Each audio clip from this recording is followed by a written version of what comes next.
Sir Francis Bacon, a Renaissance polymath and key figure in the scientific revolution, wrote The Wisdom of the Ancients in 1609. This remarkable work reinterprets classical myths as allegories for philosophical and scientific truths. Among these, the tale of Orpheus stands out for its profound insights into the nature of knowledge and civil society. Orpheus, renowned in Greek mythology for his enchanting music, was said to charm not only living creatures but even stones and trees. Bacon ingeniously uses this legend to explore the transformative power of natural and moral philosophy. He draws parallels between Orpheus's music and the harmonizing effects of knowledge on both the natural world and human civilization. Intriguingly, Bacon's interpretation goes beyond the common romantic narrative of Orpheus and Eurydice. He sees in Orpheus's journey to the underworld an allegory for the limits of natural philosophy in the face of mortality. The subsequent taming of wild beasts through music becomes a metaphor for the civilizing influence of moral philosophy and rhetoric on human society. This chapter offers a window into Bacon's innovative thinking, where myth becomes a vehicle for understanding the world through a proto-scientific lens. It showcases his belief in the practical applications of knowledge and the power of persuasion in shaping society. At Irevelato, we unveil the lives and stories of luminaries, bringing to life the ideas that have shaped our world. If you find value in these explorations, consider subscribing. If you want to support our work further, you can do it through our Patreon or by becoming a paid YouTube member. You'll also find affiliate links in the description that help sustain our channel. Your engagement allows us to continue unearthing and sharing these illuminating histories. Now, let us turn to Bacon's own words, as he examines the myth of Orpheus to reveal its hidden philosophical depths.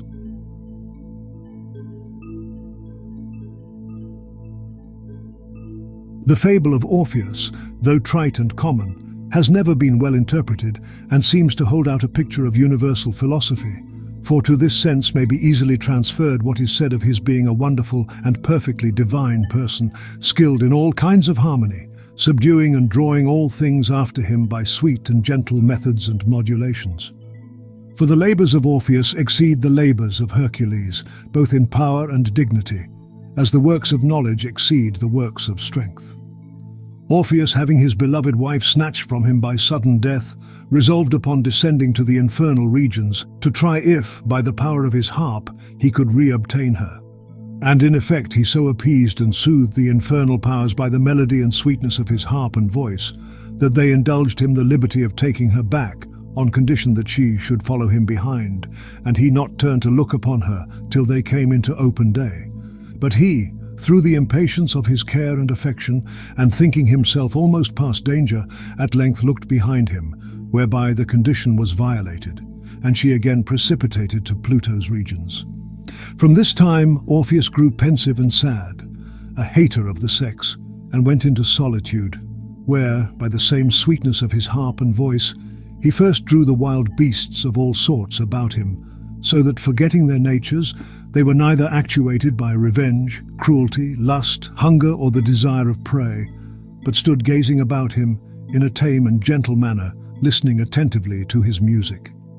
Nay, so great was the power and efficacy of his harmony, that it even caused the trees and stones to remove and place themselves in a regular manner about him. When he had for a time, and with great admiration, continued to do this at length, the Thracian women, raised by the instigation of Bacchus, first blew a deep and hoarse-sounding horn in such an outrageous manner that it quite drowned the music of Orpheus. And thus the power which, as the link of their society, held all things in order, being dissolved, disturbance reigned anew. Each creature returned to its own nature and pursued and preyed upon its fellow as before. The rocks and woods also started back to their former places, and even Orpheus himself was at last torn to pieces by these female furies, and his limbs scattered all over the desert. But in sorrow and revenge for his death, the river Helicon, sacred to the Muses, hid its waters underground and rose again in other places. The fable receives this explanation. The music of Orpheus is of two kinds, one that appeases the infernal powers, and the other that draws together the wild beasts and trees. The former properly relates to natural, and the latter to moral philosophy, or civil society. The reinstatement and restoration of corruptible things is the noblest work of natural philosophy, and in a less degree the preservation of bodies in their own state, or a prevention of their dissolution and corruption. And if this be possible, it can certainly be effected no other way than by proper and exquisite attemperations of nature, as it were by the harmony and fine touching of the harp. But as this is a thing of exceeding great difficulty, the end is seldom obtained, and that, probably, for no reason more than a curious and unseasonable impatience and solicitude. And therefore philosophy, being almost unequal to the task, has cause to grow sad, and hence betakes itself to human affair, insinuating into men's minds the love of virtue, equity, and peace by means of eloquence and persuasion, thus forming men into societies, bringing them under laws and regulations, and making them forget their unbridled passions and affections, so long as they hearken to precepts and submit to discipline.